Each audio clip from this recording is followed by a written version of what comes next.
ونشهد أن لا إله إلا الله وحده لا شريك له ونشهد أن محمدًا عبده ورسوله أما بعد فأعوذ بالله من الشيطان الرجيم بسم الله الرحمن الرحيم وقضى ربك ألا تعبدوا إلا إياه وبالوالدين إحسانا إما يبلغن عندك الكبر أحدهما أو كلاهما فلا تقل لهما أف ولا تنهرهما وقل لهما قولا كريما واخفض لهما جناح الذل من الرحمة وقل رب ارحمهما كما ربياني صغيرا وقال النبي صلى الله عليه وسلم رضا الرب في رضا الوالد وسخط الرب في سخط الوالد رواه الحاكم في مستدركه وقال النبي صلى الله عليه وسلم الوالد أوسط من أبواب الجنة فإن شئت فأزع ذلك الباب أو احفظه رواه الترمذي وقال النبي صلى الله عليه وسلم الكبائر الإشراك بالله وعقوق الوالدين وقتل النفس واليمين الغموس رواہ البخاری صدق اللہ العظیم۔ میرے انتہائی واجب الاحترام قابل صد احترام بھائیوں، دوستوں اور بزرگوں،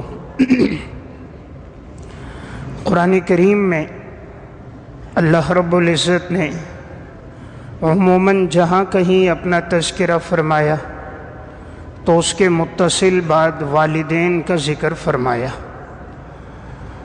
سورہ اسراء میں اللہ رب العزت ارشاد فرماتے ہیں کہ رب العالمین کا فیصلہ ہے کہ تم اللہ کی عبادت کرو اور اپنے والدین کے ساتھ حسن سلوک سے پیش آؤ، اور اگر ان میں سے کوئی ایک یا دونوں بڑھاپے کو پہنچ جائیں تو تم ان کے سامنے اف بھی نہ کہو اور تم انہیں جھڑکو نہیں، اور جب ان کے سامنے بات کرو نرمی کے ساتھ، حسن اسلوبی کے ساتھ ان کے سامنے بات کرو۔ وَاخْفِضْ لَهُمَا جَنَاحَ الذُّلِّ مِنَ الرَّحْمَةِ، اور تم اپنے بازوؤں کو خدمت کے لیے ان کے سامنے بچھا دو۔ وَقُلْ رَبِّ ارْحَمْهُمَا كَمَا رَبَّيَانِي صَغِيرًا، اور ان کے لیے یوں دعا کیا کرو کہ یا اللہ میرے والدین پر اس طرح رحم فرما جس طرح کہ انہوں نے بچپن میں میری تربیت کرتے ہوئے میرے اوپر شفقت کی اور میرے اوپر رحم کیا، یا اللہ اسی طرح تو ان پر بھی رحمت برسا۔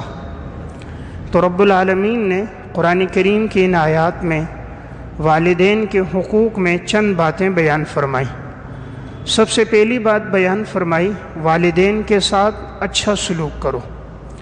آگے فرمایا اگر ان میں سے کوئی ایک یا دونوں بڑھاپے کو پہنچ جائیں تو ان کے سامنے اف بھی نہ کہو۔ عموماً انسان کو خدمت کی زیادہ ضرورت تب ہوتی ہے جب وہ بیمار ہو جائے، مصائب میں مبتلا ہو جائے، امراض سے دوچار ہو جائے تو خدمت کی ضرورت زیادہ پیش آتی ہے۔ اس لیے قرآن کریم نے بڑھاپے کا ذکر کیا کہ اگر والدین میں سے کوئی ایک یا دونوں بڑھاپے کو پہنچ جائیں تو ان کے سامنے اف بھی نہ کہو۔ اف سب سے نیچے درجہ ہے، اس سے نیچے درجہ کوئی نہیں۔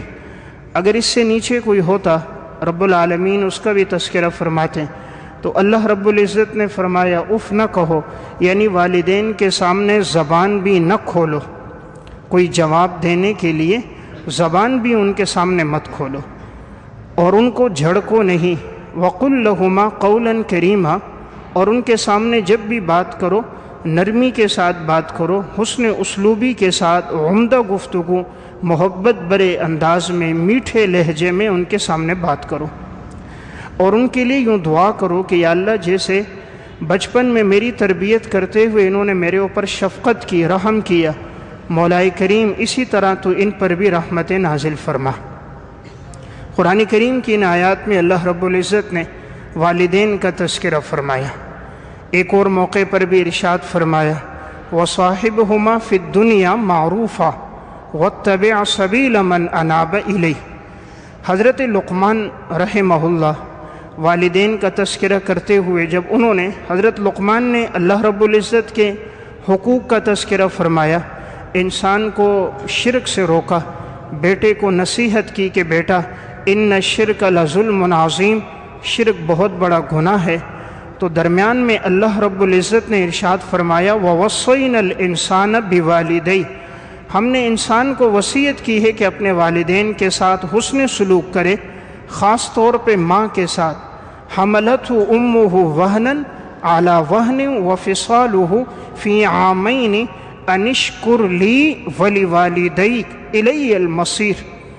اللہ رب العزت قرآن میں فرما رہا ہے خاص طور پہ ہم نے حکم دیا کہ تم اپنے والدین کے ساتھ اچھا سلوک کرو، اس لیے کہ وہ تمہیں حمل کی صورت میں اٹھاتی ہے، بوجھ در بوجھ ماں تکلیف کو برداشت کرتی ہے، وضع حمل کی تکلیف کو برداشت کرتی ہے، پھر دودھ پلاتی ہے، تو انشکر لی، اللہ فرما رہا ہے میرا بھی شکر ادا کرو، ولی والدیک، اپنے والدین کا بھی شکر ادا کرو، اور تم سب نے میری طرف لوٹ کر آنا ہے، یعنی اعمال کا جو بدلہ ہے وہ میں تمہیں دوں گا، کہ اللہ نہ کرے کسی نے نافرمانی کی لوٹ کر میری طرف آنا ہے، کسی نے فرما برداری کی اس کا اچھا بدلہ میں دوں گا، اس لیے کہ تم نے لوٹ کر میری طرف آنا ہے۔ آگے فرمائیں کہ اگر والدین تمہیں حکم دے اسی بات کا جو اللہ کی نافرمانی کی ہو تو اس میں ان کی اطاعت نہ کرو، جہاں اللہ کی اور اللہ کے رسول کی نافرمانی ہوگی وہاں والدین کی اطاعت نہیں ہوگی۔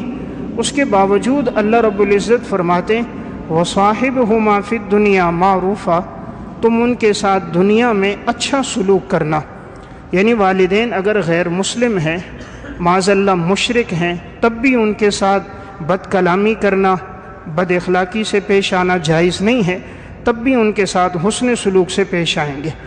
اگر وہ شرک اور کفر میں زندگی گزار رہے ہیں، یہ ان کا اپنا عمل ہے، اولاد کا کام ہے والدین کی جانی مالی خدمت کرتے رہنا۔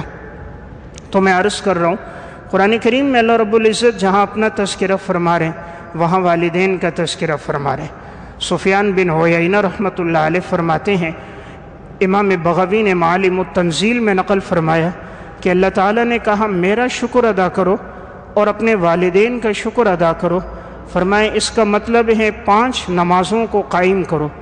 جو آدمی 5 وقت کی نماز پڑھتا ہے وہ اللہ کا شکر ادا کرتا ہے، اور جو 5 نمازوں کے بعد والدین کے لیے دعا کرتا ہے تو گویا اس نے اپنے والدین کا بھی شکر ادا کیا۔ سفیان بن عیینہ فرما رہے ہیں انشکر لی ولی والدیک، اللہ فرما رہا ہے میرا بھی تم بدلہ ادا کرو، شکر ادا کرو، اپنے والدین کا بھی۔ فرمایا اس کا شکر کیا ہے؟ جو 5 وقت نماز قائم کر رہا ہے وہ اللہ کی نعمتوں کا بھی شکر ادا کر رہا ہے، اور جو ان نمازوں کے بعد اپنے والدین کے لیے دعا کر رہا ہے تو گویا وہ اپنے والدین کا بھی شکر ادا کر رہا ہے۔ انبیاء علیہ الصلوۃ والسلام میں حضرت نوح علیہ السلام بڑے جلیل القدر پیغمبر گزرے، جب انہوں نے دعا فرمائی تو اپنے لیے دعا فرمائی، اپنے والدین کے لیے دعا فرمائی کہ یا اللہ میرے بھی گناہ معاف فرما، میرے والدین کے گناہ بھی معاف فرما، اور جو بھی میرے گھر میں داخل ہو جائیں ایمان والے مردوں اور عورتوں میں سے، یا اللہ ان کے گناہوں کو معاف فرما۔ حضرت ابراہیم علیہ السلام کا والد غیر مسلم ہے، بت بنانے والا، بتوں کو فروخت کرنے والا، لیکن ابراہیم علیہ السلام اپنے مشرک والد سے بھی جب بات کرتے ہیں کتنی ادب کے ساتھ، یا ابتی لم تعبد ما لا يسمع ولا يبصر ولا يغني عنك شيئا، پیارے ابا جان آپ کیوں عبادت کرتے ہو ان بتوں کی جو نہ دیکھ سکتے ہیں، نہ سن سکتے ہیں، نہ تمہیں نفع پہنچا سکتے ہیں، نہ پریشانی کو دور کر سکتے ہیں، پیارے ابا جان کیوں ان کی عبادت کر رہے ہو؟ آگے فرمائے یا ابت لا تعبد الشیطان ان الشیطان کان للرحمن عصیا، پیارے ابا جان بتوں کی عبادت در حقیقت شیطان کی عبادت ہے، اور شیطان کی عبادت کرنے والا تو رحمان کا بڑا نافرمان ہوتا ہے۔ تو دیکھیں والد مشرک ہے لیکن پھر بھی ابراہیم علیہ السلام اپنے والد سے جب بات کرتے ہیں کتنی محبت کے ساتھ پیارے ابا جان۔ آج تو ہم میں سے کوئی آدمی، اس کا والد مسلمان ہے، اس نے لکھایا پڑھایا یہاں تک پہنچایا، آج وہ اپنے پاؤں پہ کھڑا ہے۔ بڑی مشکل ہے معاشرے میں کوئی ایسا بیٹا بھی نظر آئے جو والد کو یوں کہے پیارے ابا جان۔ ابراہیم علیہ السلام مشرک والد کو کہہ رہے ہیں پیارے ابا جان، اور آج کا مومن بیٹا اپنے نہایت ہی وہ والد جس نے اپنی ساری جوانی اپنی زندگی اولاد کے لیے لگا لی، اولاد کو پاؤں پہ کھڑا کرنے کے لیے یہ والدین اپنے ہاتھوں میں لاٹھیاں لے لیتے ہیں، ساری عمر کما کے ان کی کمریں جھک جاتی ہیں، ہاتھوں میں لاٹھیاں آ جاتی ہیں صرف اس لیے کہ ہماری اولاد اپنے پاؤں پہ کھڑی ہو جائے۔ تو شریعت نے ان کا بڑا حق بیان فرمایا۔ نبی اکرم صلی اللہ علیہ وسلم نے فرمایا رضا الرب فی رضا الوالد وسخط الرب فی سخط الوالد، والد کی رضامندی میں اللہ کی رضامندی ہے، والد کی ناراضگی میں اللہ کی ناراضگی، یعنی جس کا والد اس سے راضی ہے اس کا اللہ اس سے راضی، اور جس کا والد اس سے ناراض ہے اس کا اللہ اس سے ناراض ہے۔ نبی اکرم صلی اللہ علیہ وسلم نے فرمایا الوالد اوسط ابواب الجنہ، جنت کے دروازوں میں وسیع ترین دروازہ، بڑا دروازہ والد ہے۔ فَإِن شِئْتَ فَأَزِعْ ذَلِكَ الْبَابَ أَوْ احْفَظْهُ، تمہاری مرضی ہے اس دروازے کی حفاظت کرو، تمہاری مرضی ہے اس دروازے کو ضائع کر دو۔ یعنی سب سے بڑا دروازہ جنت کا والد ہے، مرضی ہے حفاظت کرو، حقوق کی رعایت کرو، اس دروازے سے جنت میں داخل ہو جاؤ، تمہاری مرضی ہے ان کی نافرمانی کرو اور جہنم میں چلے جاؤ۔ نبی اکرم صلی اللہ علیہ وسلم کے پاس ایک صحابی آئے بیعت کرنے کے لیے، تو والدین سے چونکہ الجھ کر آئے تھے تو حضور کے پاس آ کر کہنے لگے یا رسول اللہ میں اس حال میں آیا ہوں کہ اپنے والدین کو رلا کے آیا ہوں۔ آپ صلی اللہ علیہ وسلم نے واپس بھیجا، فرمایا جاؤ اپنے والدین کو اس طرح ہنساؤ جیسے تم نے ان کو رلایا، یعنی یہ میری تعلیمات نہیں ہے کہ تم والدین کو ناراض کر کے میرے پاس آؤ، اپنے والدین کو راضی رکھو۔ نبی اکرم صلی اللہ علیہ وسلم کے پاس ایک صحابی آتا ہے بیعت کے لیے، جہاد کرنے کے لیے، اور وہ کہتا ہے اپنے والدین کے بارے میں حضور کو علم ہو جاتا ہے کہ اس نے کچھ والدین کے ساتھ سخت لہجے میں بات کی جس سے انہیں تکلیف ہوئی، تو آپ صلی اللہ علیہ وسلم نے واپس لوٹایا کہ جاؤ والدین کے ساتھ حسن سلوک سے پیش آؤ، ان کے ساتھ اچھا برتاؤ کرو، یعنی ان کو تکلیف نہ پہنچاؤ۔ نبی اکرم صلی اللہ علیہ وسلم مسجد میں آتے ہیں، ممبر کی ایک سیڑھی پہ قدم رکھتے ہیں، فرماتے ہیں آمین، دوسری پہ قدم رکھتے ہیں، فرماتے ہیں آمین، تیسری سیڑھی پہ قدم رکھتے ہیں، فرماتے ہیں آمین۔ صحابہ اکرام پوچھتے ہیں یا رسول اللہ آپ نے سیڑھیوں پہ قدم رکھا، آمین فرمایا، کیا بات ہے، وجہ کیا ہے؟ نبی اکرم صلی اللہ علیہ وسلم نے فرمایا میں نے پہلی سیڑھی پہ قدم رکھا، جبرائیل امین نے فرمایا وہ شخص تباہ و برباد ہو، ہلاک ہو جائے کہ جو رمضان المبارک کا مہینہ پائے اور اپنی مغفرت نہ کر سکے، تو میں نے کہا آمین۔ پھر میں نے سیڑھی پہ قدم رکھا، جبرائیل امین نے فرمایا وہ شخص تباہ و برباد ہو جائے جو والدین میں سے دونوں کو یا کسی ایک کو بڑھاپے میں پائے اور ان کی خدمت کر کے جنت میں نہ جائے، تو میں نے کہا آمین۔ جب میں نے ایک اور سیڑھی پہ قدم رکھا، جبرائیل امین نے فرمایا وہ شخص تباہ و برباد ہو جائے جس کے سامنے آپ کا تذکرہ کیا جائے اور وہ آپ پہ درود نہ پڑے، تو میں نے کہا آمین۔ تو اب دیکھیے بد دعا کرنے والے فرشتوں کے سردار حضرت جبرائیل علیہ الصلاۃ والسلام ہیں، آمین کہنے والے نبیوں کے سردار جناب رسول اللہ صلی اللہ علیہ وسلم۔ تو اس شخص کے لیے بد دعا فرمائی جس کے والدین بوڑھے ہوں یا کوئی ایک بڑھاپے میں ہو اور وہ ان کی خدمت کر کے جنت میں نہ جائے۔ تو شریعت نے والدین کا بڑا تذکرہ فرمایا۔ صحیح بخاری کی روایت ہے، عبداللہ ابن مسعود رضی اللہ تعالیٰ عنہ نبی اکرم صلی اللہ علیہ وسلم سے پوچھتے ہیں ایو احب الاعمال الی اللہ تعالی، اللہ کے ہاں محبوب اعمال کون سے ہیں؟ آپ صلی اللہ علیہ وسلم نے فرمایا الصلاۃ علی وقتہا، نماز کو اپنے وقت پہ پڑھنا اللہ کے ہاں سب سے محبوب عمل ہے، یعنی انسان نماز کو قضا نہ کرے، وقت مقرر پر جماعت کے ساتھ نماز ادا کرے، یہ اللہ کے ہاں محبوب عمل ہے۔ صحابی رسول پوچھتے ہیں یا رسول اللہ ثم من، اس کے بعد کون سا عمل اللہ کو زیادہ پسند ہے؟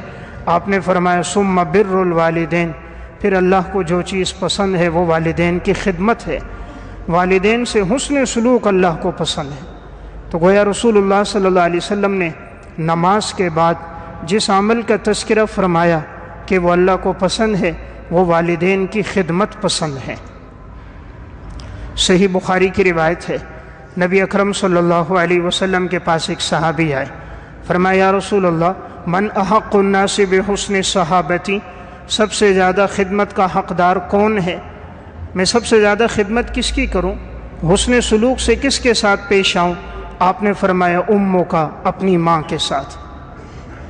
صحابی نے پوچھا ثم من، پھر کس کے ساتھ حسن سلوک سے پیش آؤں؟ آپ نے فرمایا اموں کا، اپنی ماں کے ساتھ۔ صحابی نے پوچھا ثم من، پھر کس کے ساتھ حسن سلوک سے پیش آؤں؟ آپ نے فرمایا اموں کا، اپنی والدہ کے ساتھ۔ پھر پوچھا ثم من، پھر کس کے ساتھ حسن سلوک سے پیش آؤں؟ آپ نے فرمایا ابو کا، پھر اپنے والد کے ساتھ۔ 3 مرتبہ رسول اللہ صلی اللہ علیہ وسلم نے والدہ کا ذکر فرمایا، چوتھی مرتبہ میں والد کا ذکر فرمایا۔ یہ اشارہ تھا کہ والدہ 3 گنا تکلیف زیادہ برداشت کرتی ہے۔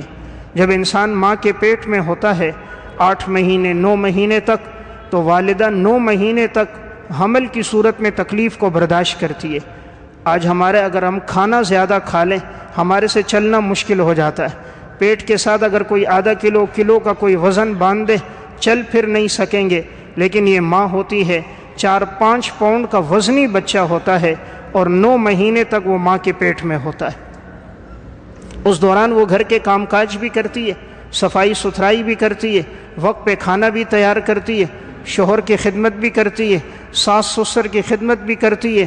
نہ کھانے میں تاخیر ہوتی ہے، نہ ناشتے میں تاخیر ہوتی ہے، نہ کپڑے دھلنے میں تاخیر ہوتی ہے، نہ کپڑے استری ہونے میں تاخیر ہوتی ہے، نہ بچوں کے اسکول اور مدرسے جانے میں تاخیر ہوتی ہے، نہ نظام زندگی میں کوئی خلل آتا ہے۔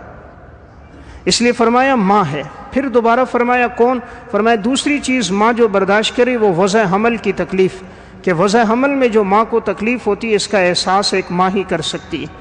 اور تیسرا پھر جو بچے کو 2 سال تک دودھ پلانا، اور یہ بچپن کی جو زندگی ہے اس کے ساتھ ماں کی نیند چلی جاتی ہے، ساری رات بچہ رو رہا ہوتا ہے، ماں جاگ رہی ہوتی ہے، خود سوکھے پہ اس کو سلا کر خود گیلے میں سو رہی ہوتی ہے، بچے کی بیماری ہو تو ماں باپ خود اس کو محسوس کر رہے ہوتے ہیں۔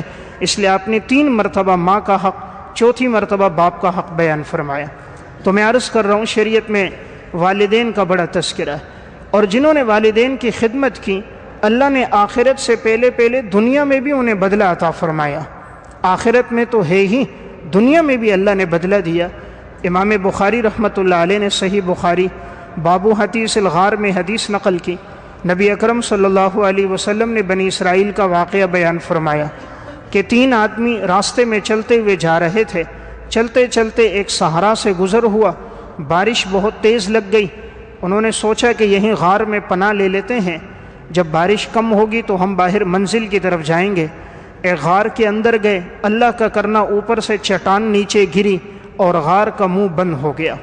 اب باہر نکلنے کا راستہ کوئی نہیں، چٹان کو ہٹانا چاہیں تو ہٹا نہیں سکتے، بہت وزنی چٹان ہے۔ اس دور میں موبائل نہیں کہ رابطہ ہو کہ ہم ایک غار کے اندر پھنس چکے ہیں، نکلنے کا راستہ کوئی نہیں ہے۔ اب ہر ایک نے کہا اپنا اپنا عمل اللہ کے دربار میں پیش کرو، اب اللہ ہی اس مصیبت سے ہمیں نجات دے سکتا ہے، باقی کوئی راستہ نہیں۔ جنگل میں ہے، صحرا میں ہے، کسی کو پتہ نہیں۔ اب ایک نے اپنا عمل پیش کیا، اس نے کہا یا اللہ میرے بوڑھے والدین تھے اور میں بکریاں چراتا ہوں، اور جب میں بکریاں چرا کے واپس آتا ہوں شام کو لوٹ کر، تو جب میں بکریوں کا دودھ نکالتا ہوں تو سب سے پہلے اپنے والدین کو پلاتا ہوں، اپنے بوڑھے ماں باپ کو پلاتا ہوں، پھر اپنے بچوں کو پلاتا ہوں۔ تو ایک دن میں بکریاں چراتے چراتے بہت آگے چلا گیا، اور جب بکریوں کو واپس لے کر آیا تو رات کا کچھ حصہ گزر گیا تھا، والدین کی آنکھ لگ گئی، تو میں نے مناسب نہیں سمجھا کہ میں ان کو جگا لوں۔ تو یہ شخص کہتا ہے میں نے دودھ نکالا اور پیالے میں لیا، والدین کے سرہانے آ کر کھڑا ہو گیا۔ اب اس کے چھوٹے چھوٹے بچے ہیں، وہ پاؤں کے قریب آ کے چمٹے ہوئے ہیں، والد سے کہتے ہیں ابو جی ہمیں دودھ پلاؤ، ہمیں دودھ پلاؤ، ہمیں بھوک لگی ہے، لیکن یہ کہتا ہے صبر، پہلے اپنے والدین کو پلاؤں گا۔ اللہ کا کرنا والدین کی آنکھ نہیں کھلی، اللہ کی طرف سے ایک آزمائش تھی، امتحان تھا، والدین کی آنکھ نہیں کھلی، تو یہ ساری رات وہیں کھڑا رہا، ہاتھ میں پیالہ دودھ کا لیا، والدین کے سرہانے ساری رات یوں کھڑا رہا۔ پھر رات کے بالکل آخری پہر میں ان کی آنکھ کھلی تو ان کو دودھ پلایا، پھر اپنے بچوں کو دودھ پلایا۔ تو یہ اس غار میں اللہ سے دعا کر رہے، یا اللہ یہ جو میں نے عمل کیا تیری رضا کے لیے کیا، کہ ساری رات میں دودھ لے کر کھڑا رہا، صرف تیری رضا مقصود تھی، تو مجھ سے راضی ہو جائے، ورنہ میں نے دیکھا تھا میرے بچے میرے پاؤں سے چمٹے ہوئے تھے، رو رہے تھے۔ یا اللہ اگر یہ عمل تیری بارگاہ میں قبول ہے، مولا کریم اس چٹان کو ہٹا دے۔ اللہ بڑا قدردان ہے، انسان کے ہر عمل کی بڑی قدر کرتا ہے، اور جب وہ دل سے عمل ہو اخلاص کے ساتھ تو رب العالمین اس کی اور قدر کرتا ہے۔ اللہ تعالیٰ نے چٹان کو ہٹا دیا، اب تھوڑی سی ہٹ گئی لیکن نکلنے کا راستہ نہیں تھا۔ اب دوسرے نے اپنا عمل پیش کیا کہ یا اللہ میری ایک چچا زاد بہن تھی، مجھے اس سے بڑی محبت تھی، یہاں تک کہ میں اس کے قریب جانے کے لیے میں نے 100 دینار جمع کر دیے، اور جب معاذ اللہ اس کے قریب جانے لگا گناہ کے ارادے سے تو اس نے مجھ سے کہا اللہ سے ڈر، گناہ سے باز آ جا، حق کے علاوہ برے راستے سے میرے قریب نہ آ، یعنی نکاح کے ذریعے قریب آ، زنا کے ذریعے قریب نہ آ۔ تو جب اس نے کہا اللہ سے ڈر تو اس نے فوراً وہ پیسے رکھے اور باز آ گیا، اور ایک دم اس پر ایسا اثر ہوا کہ اس نے پھر پوری زندگی گناہ نہیں کیا۔ تو یہ کہتا تھا یا اللہ میں نے تیرے خوف کی وجہ سے گناہ کو چھوڑا، پیسے بھی وہیں چھوڑ دیے، اگر یہ عمل تیری بارگاہ میں قبول ہے مولا کریم چٹان ہٹا دے۔ چٹان تھوڑی سی اور ہٹ گئی لیکن نکلنے کا راستہ اب بھی نہیں تھا۔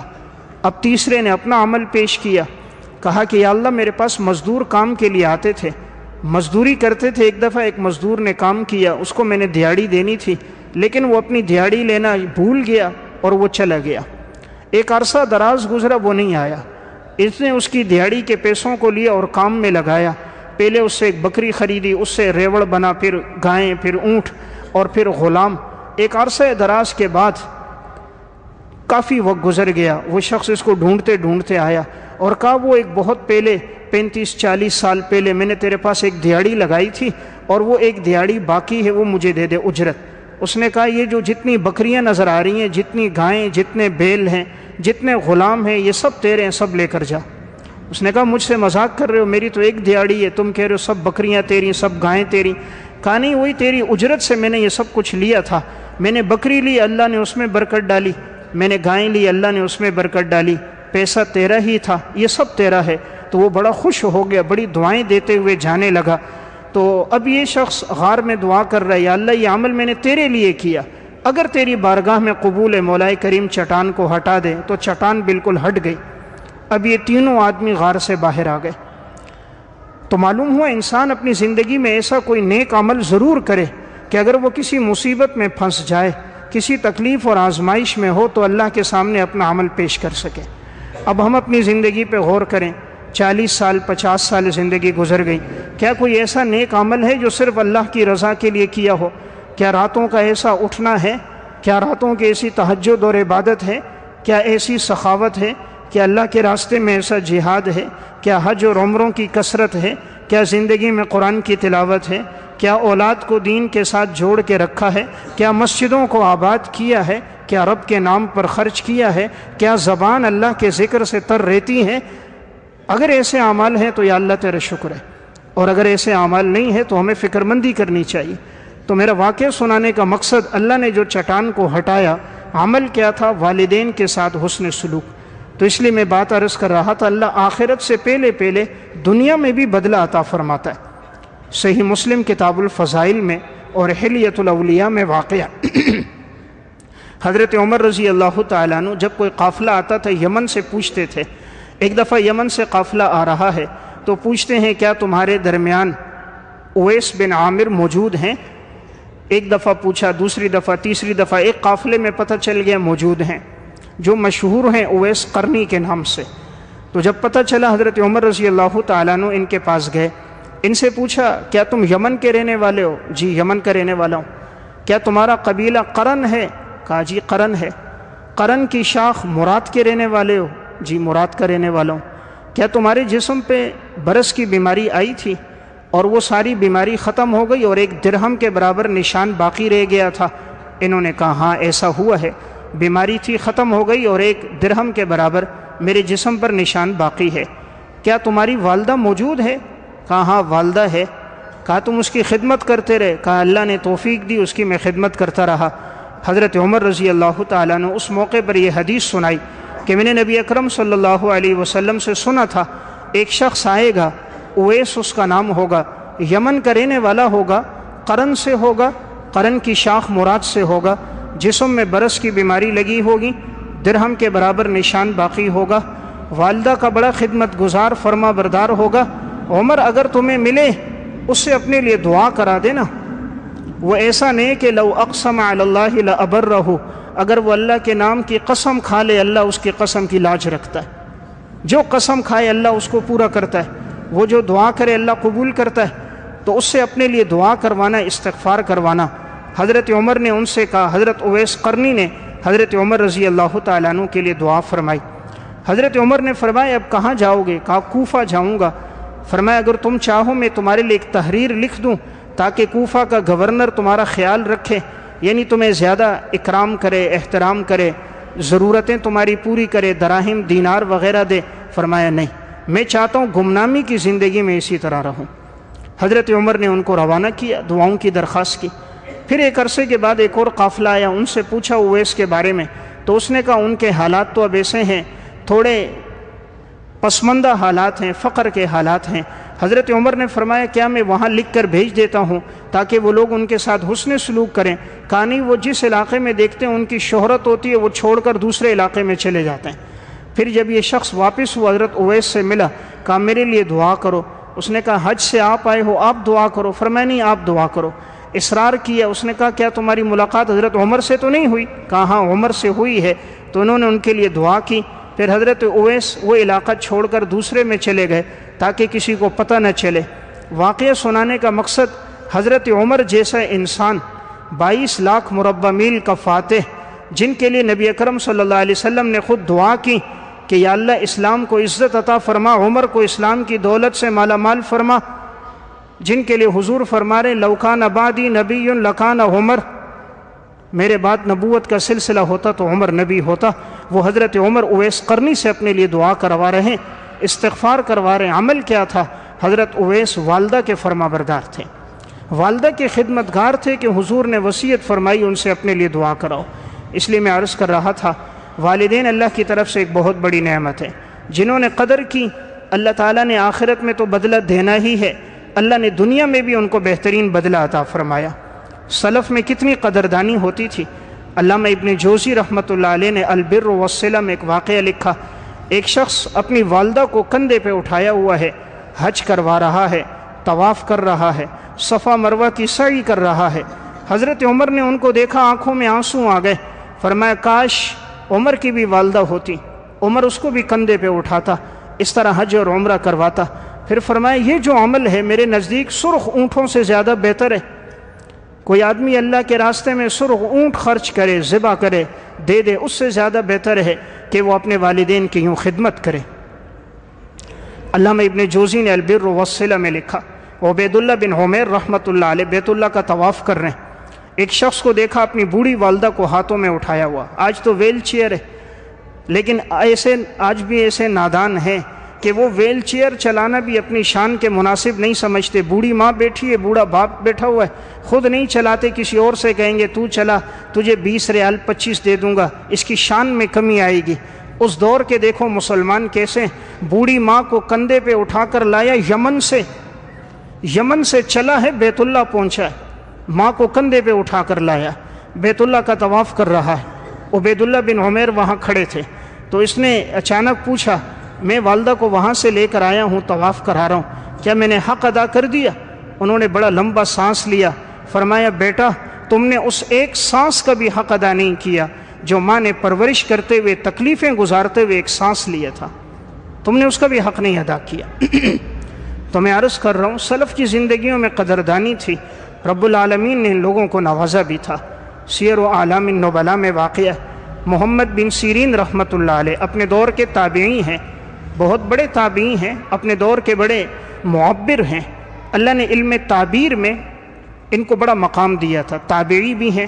ان کی بہن حفصہ بنت سیرین کہتی ہیں کہ میرے بھائی امام محمد بن سیرین اپنی والدہ سے جب بات کرتے تھے اتنے جھک جاتے تھے ایسا لگتا تھا ابھی زمین پہ گر جائیں گے۔ بڑی عاجزی اور تواضع کے ساتھ وہ بات کرتے تھے، جو والدہ کی خواہش ہوتی فوراً اس کو پورا کرتے تھے۔ والدہ جو لباس چاہتی وقت سے پہلے اس کو لا کر دے دیتے تھے. کہا میں نے اتنا خدمتگار اپنی زندگی میں اور کوئی نہ دیکھا. امام زین العابدین رحمۃ اللہ علیہ اہل بیت میں سے حضرت حسین کے صاحبزادے ہیں.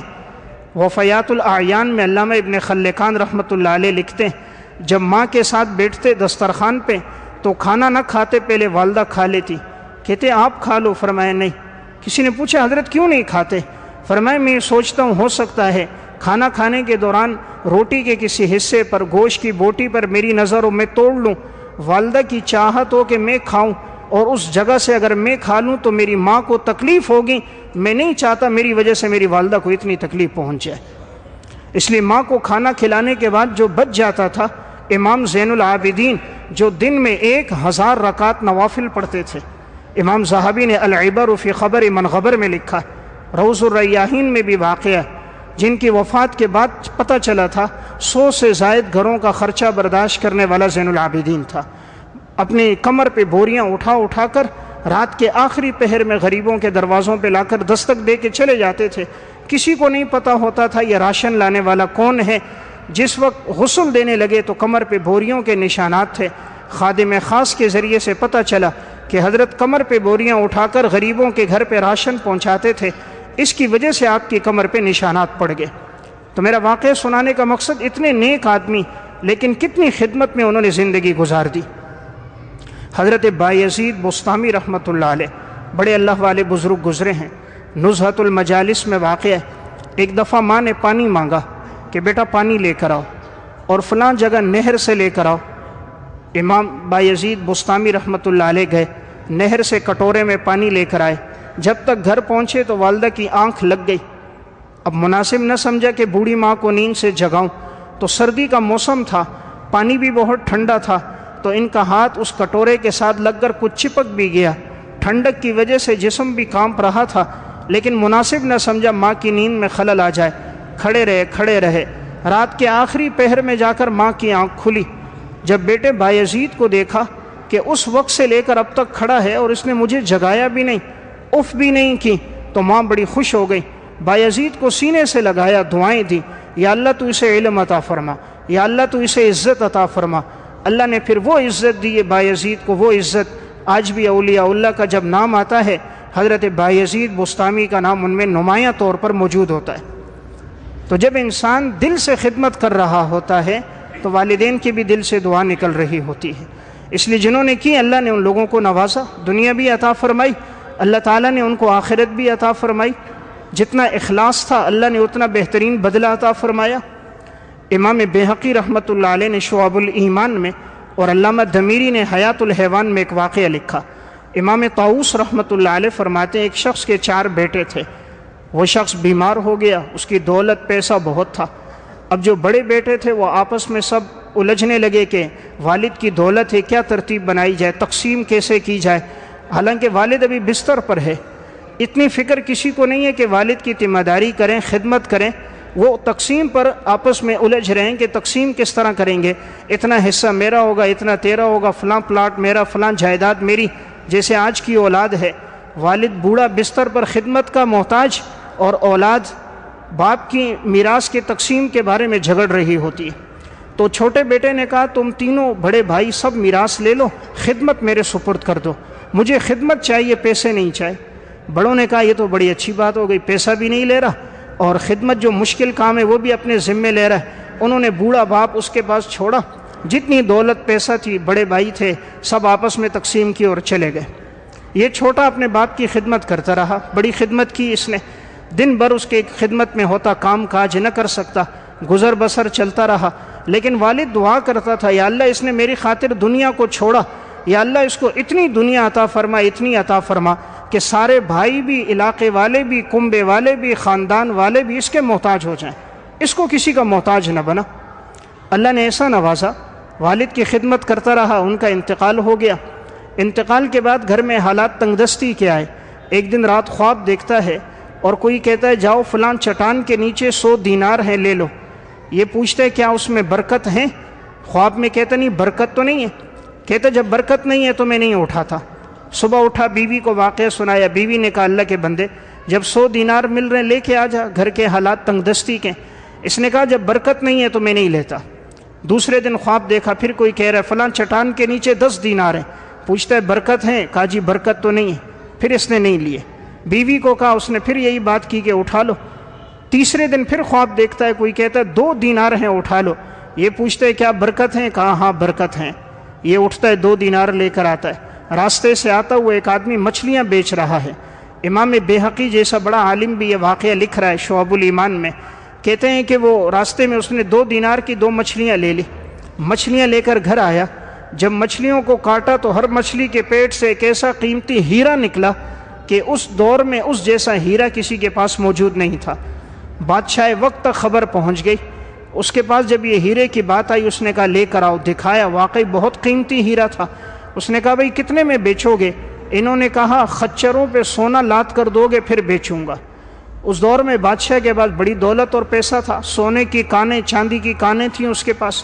امام ذہبی لکھتے ہیں 30 خچروں پر سونا لادا، 30، اور وہ سونا لاد کر اس کو دیا، اور وہ ایک ہیرا اس سے لے لیا، بادشاہ نے اپنے تاج پہ لگایا۔ کسی نے کہا حضرت یہ جوڑی ہوتی ہے، جب یہ ایک اس کے پاس ہے دوسرا بھی اس کے پاس ہوگا، یہ دونوں ایک جگہ ہوتے ہیں، آپ کہو اس کے بعد دوسرا ہے وہ بھی اس سے لے لو۔ بادشاہ نے کہا بھئی دوسرا بھی دے دو، کتنی قیمت لوگے؟ اس نے کہا ڈبل لوں گا۔ کہا ڈبل دے دو۔ 60 خچروں پہ سونا لاد کر اس کو دے دیا، تو گویا 90 خچروں پہ سونا لادا گیا، ایک شخص کو دیا، اور یہ 2 ہیرے بادشاہ نے لے کر اپنے تاج میں لگا دیے۔ وہ آدمی جو کل تک کھانے کے لیے کچھ نہیں تھا، آج اللہ نے اتنا دے دیا، بادشاہ کے بعد دنیا کا امیر ترین انسان یہی نوجوان تھا۔ پورے ملک میں سب سے مالدار اگر کوئی تھا تو یہی شخص تھا۔ اللہ نے اتنی دولت عطا فرما دی، پیچھے وجہ کیا بنی؟ اخلاص کے ساتھ خدمت۔ تو میں نے عرض کیا جو کام انسان صرف اللہ کی رضا کے لیے کر رہا ہوتا ہے، رب العالمین بڑا قدردان ہے، بہترین بدلہ عطا فرماتا ہے۔ بچے شور کر رہے ہیں۔ جو کام صرف اللہ کی رضا کے لیے ہو، اللہ تعالیٰ بہترین بدلہ عطا فرما رہا ہوتا ہے۔ تو میں ایک بات عرض کر رہا تھا کہ دیکھیں اللہ نے آخرت سے پہلے دنیا میں بھی بہترین بدلہ ان کو عطا فرما دیا۔ پیچھے وجہ کیا بنی؟ خدمت۔ اس لیے جتنی خدمت والدین کی زیادہ ہو، اتنا ہی اللہ رب العزت اس کا بہترین بدلہ عطا فرما رہا ہوتا ہے۔ تو حضرات سلف کی زندگی میں یہ چیز ہمیں نمایاں طور پہ نظر آتی ہے، اور جنہوں نے کیا اللہ نے آخرت میں بھی دیا، دنیا میں بھی اللہ تعالیٰ نے ان کے لیے بہترین بدلہ رکھا۔ حضرات سلف کی زندگی میں یہ بات تھی کہ انہوں نے خدمت کی، والدین نے ان کو دعائیں دی، اس لیے والدین کا مقام مرتبہ بہت بلند ہے۔ آج دیکھنے میں آتا ہے نوجوان فلمی اداکاروں سے محبت کرتے تو نظر آتے ہیں، گلوکاروں سے، فنکاروں سے، ایکٹروں سے۔ آج کسی نوجوان کا موبائل دیکھو، اس موبائل کے اوپر جو تصویر لگی ہوگی کسی کھلاڑی کی، کسی اداکار کی، کسی گلوکار کی، اپنے والد کا تذکرہ کہیں نہیں۔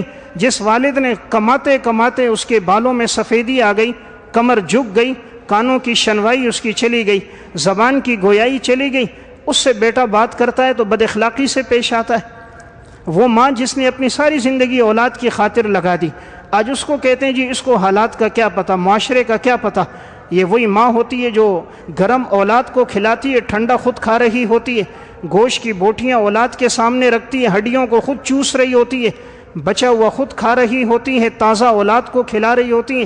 وہی بچہ اگر صبح اسکول جا رہا ہے، مدرسے جا رہا ہے، ماں 5 ساڑھے 5 بجے اٹھ کر اولاد کے لیے تازہ کھانا بنا رہی ہوتی ہے۔ پھر اگر یہی والدین بوڑھے ہو جائیں، اولاد کے پاس اتنا وقت نہیں ہوتا انہیں ڈاکٹر کے پاس لے جائیں، انہیں طبیب کے پاس لے جائیں، 4 5 گھنٹے موبائل چلانے کے لیے وقت ہے، دوستوں کی محفلوں میں گھنٹوں گزارنے کے لیے وقت ہے، ساحل سمندر پہ کھانا کھانے کے لیے وقت ہے، ایک دعوت کے لیے 2 سے 2.5 گھنٹے سفر طے کرنے کے لیے وقت ہے، ایک دعوت میں 20 سے 25 ہزار روپے لگانے کے لیے وقت ہے۔ ہاں بوڑھے باپ کو دینا ہے تو گن گن کے دینا ہے، اس کو دینا ہے پیسے تو حساب کرنا ہے، ابا جی پیچھے دیے تھے، وہ پیسے تو نے کہاں لگا دیے؟ کبھی نہیں سوچا اس باپ نے کتنی محنتیں برداشت کر کے مجھے پڑھایا لکھایا یہاں تک پہنچایا۔ اس لیے دعائیں لینی ہے والدین سے لیں۔ آج لوگ یہ کہتے نظر آتے ہیں فلاں بزرگ سے دعا کی درخواست کرتے ہیں، فلاں سے کرتے ہیں، سب سے بڑے دعاؤں کے سر چشمے ماں باپ ہیں۔ اخلاص سے دعا کرنے والے والدین ہوتے ہیں اور ان کی دعا اللہ فوراً قبول کرتا ہے۔ حدیث میں آتا ہے نبی اکرم صلی اللہ علیہ وسلم نے فرمایا ثلاث دعوات مستجابات لا شک فیہن، 3 دعائیں ایسی ہیں جو اللہ فوراً قبول کرتا ہے، ان کی قبولیت میں کوئی شک نہیں۔ نمبر 1 دعوت الوالد لولدہ، والد کی دعا اولاد کے حق میں. نمبر 2 دعوت المسافر، مسافر کی دعا. نمبر 3 دعوت المظلوم، مظلوم کی دعا. تو والدین کی دعائیں قبول ہوتی ہیں. آج ان کی خدمت کریں. ایک وقت آتا ہے یہ دنیا سے چلے جاتے ہیں، پھر انسان مٹی کے ڈھیر پہ جا رہا ہوتا ہے، پھر وہاں جاتا ہے، بات کرتا ہے، آگے سے جواب کوئی نہیں آتا. پھر 1 سال بعد جاتے ہیں، ٹائم ملا تو والد کی قبر پہ پانی ڈال دیا. سال کے بعد عید کے دن ایک رسم ہے، جا کر پھول ڈال دیے. یہ رسم نہ ہو تو کوئی نہیں پوچھتا یہ بھی ہمارا والد تھا جس نے ساری زندگی ہمارے لیے لگائی، تنور کے کنارے بیٹھ کر جس نے روٹیاں ہمارے لیے پکائیں، 5ویں 6ٹی منزل پہ چڑھا، بوجھ اپنی کمر پہ لادا اس نے ہمارے لیے لادا. سخت گرمی کے اندر روڈ کی کھدائی کی اس نے کی، 10 گھنٹے 12 گھنٹے نوکریاں کی، روزانہ 3 گھنٹے اوور ٹائم لگایا، اولاد کی خاطر لگایا. اولاد کی مسکراہٹ اور راحت کی خاطر اس نے اپنی زندگیاں لگا دی. آج اس باپ سے بیٹا بات کرتا ہے تو بد اخلاقی سے پیش آتا ہے، وہ کوئی نصیحت کرے تو وہ آگے سے الجھنا شروع کر دیتا ہے.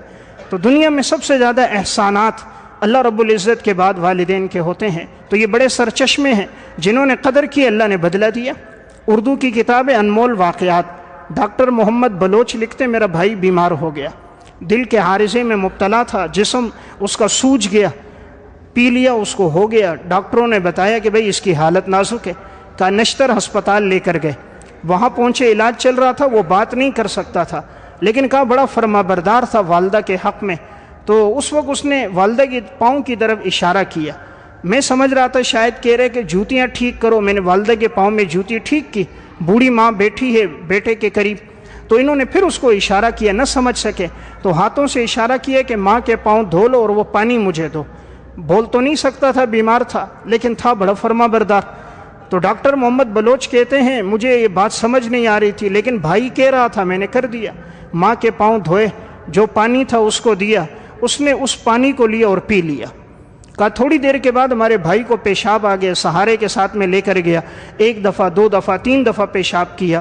پھر تھوڑے وقفے کے بعد پھر پیشاب آیا. جو جسم کی سوجن تھی وہ ساری پیشاب کے اندر سے باہر نکل گئی، جو وہ بیماری تھی وہ ساری ختم ہوتی گئی.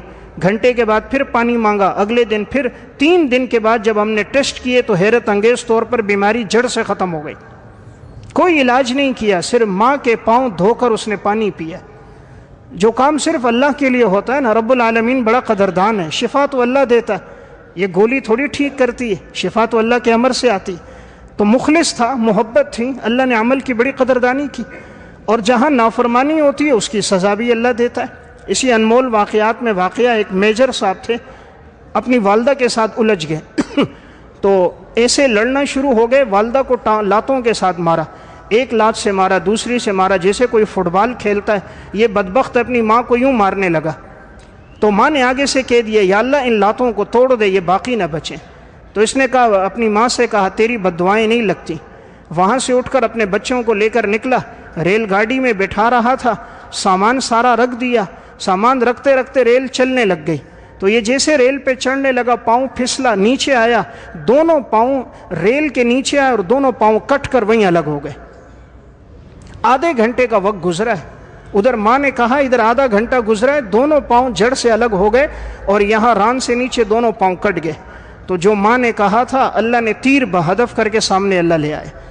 اس لیے ان کی دعائیں بھی بڑی قبول ہوتی ہیں. خدا نہ کرے اگر ان کی بد دعا ہو تو وہ بھی فوراً لگتی ہے. اس لیے والدین کی خدمت زندگی میں ہو. والدین کو بھی چاہیے اولاد کے لیے کبھی بد دعا نہ کرے. اگر کوئی بیٹا ناسمجھی میں، جوانی میں، لا علمی میں اگر کوئی ایسی حرکت کر دے اس کے لیے دعا کرتے رہیں. اس لیے اگر اس پر کوئی تکلیف آئے گی، کل کو صدمہ تو ماں باپ کو ہی ہوتا ہے. حالات آ جائیں تکلیف تو ماں باپ کو ہی ہوتی ہے. خود بات فقیر میں واقع ایک نوجوان اپنی ماں کے ساتھ الجھ گیا، لڑا بہت. تو ماں نے آگے سے کہا اللہ تجھے ریل کے نیچے لے آئے، تیرے ٹکڑے کر کے گھر لائے جائیں. اب اس وقت تو کچھ نہ ہوا. تھوڑا وقت گزرنے کے بعد جب وہ کمائی کے لائق ہوا، اچھی بلی کمائی لاتا تھا، گھر کا گزر بسر اس پہ ہوتا تھا. تو ایک دفعہ ریل کے آگے سے گزر رہا تھا، اچانک ناسمجھی میں پاؤں پھسلا، گرا. ریل تیزی میں تھی، اوپر سے گزر گئی، جسم کے ٹکڑے ٹکڑے ہو گئے. جب وہ ٹکڑے لائے گئے گھر میں تو ماں دیکھتی بے ہوش ہو جاتی، پھر چیختی چلاتی روتی.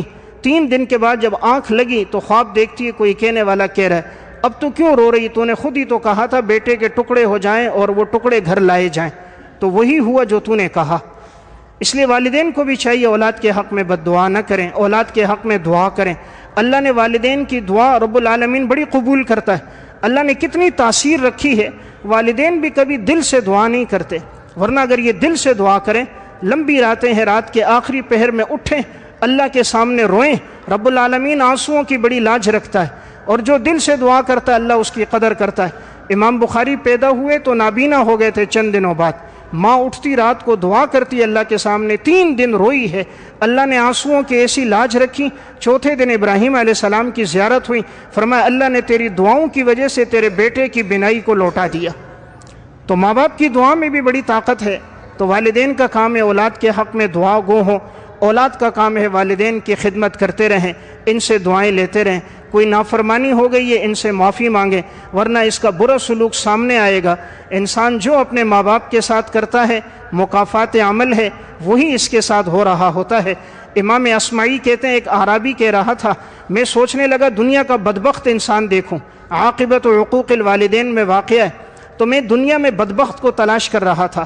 چلتے چلتے ایک جگہ گیا، دیکھا ایک بوڑھا شخص ہے، اس کے گلے میں کسی نے رسی ڈالی ہوئی ہے، بالٹی ہے، اور وہ بوڑھے کو نوجوان گھسیٹ کے لے جا رہا ہے، اور ساتھ درہ ہاتھ میں وہ بھی مار رہا ہے۔ میں نے فوراً نوجوان کو پکڑا، میں نے کہا بدبخت آدمی، بوڑھا شخص ہے، تو نے گلے میں رسی ڈالی، گھسیٹ رہا ہے، تجھے ترس نہیں آ رہا؟ اوپر سے کوڑا بھی مار رہا ہے۔ اس نے کہا تجھے پتہ یہ کون ہے؟ کہا کون ہے؟ کہا یہ میرا والد ہے، میرا والد ہے۔ کہا تو بدبخت ہے، اپنے باپ کے ساتھ ایسا کر رہا ہے؟ کہا نہیں، میں ہوں بدبخت، میرا باپ مجھ سے زیادہ بدبخت ہے، اس نے اپنے باپ کے ساتھ بھی اسی طرح کیا تھا، اور اس کے باپ نے بھی اپنے باپ کے ساتھ اسی طرح کیا تھا، یہ 4 نسلوں میں یوں ہی چل رہا ہے۔ تو یہ مکافات عمل تھا، جو انسان نے کیا وہی اولاد نے اس کے ساتھ کیا۔ اس لیے جو حسن سلوک رکھتا ہے اللہ اولاد کے دلوں میں ان کی بھی محبت ڈال کر ان کا خاتمہ بھی اچھا کرتا ہے۔ اللہ ہم سب کو عمل کی توفیق عطا فرمائے۔ وآخر دعوانا الحمدللہ رب العالمین۔